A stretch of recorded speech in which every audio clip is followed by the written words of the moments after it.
Spectacular ang ipinamalas na performance ng mga estudyante sa Sierra Bullones, Bohol sa kanilang pamaskong field demo. May tema yung Christmas Through the Years. Sinimulan ito sa isang nativity scene o pagsilang kay Kristo. Kumpleto ang characters, may Mama Mary, Joseph at Baby Jesus, 3 hari, mga anghel at meron pang nagbihis tupa. Pagkatapos, nagpaandar na ang mga dancer.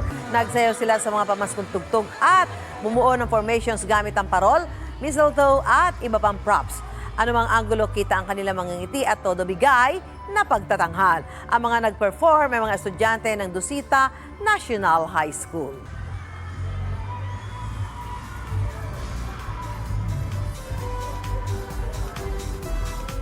Gusto mo bang mauna sa mga balita?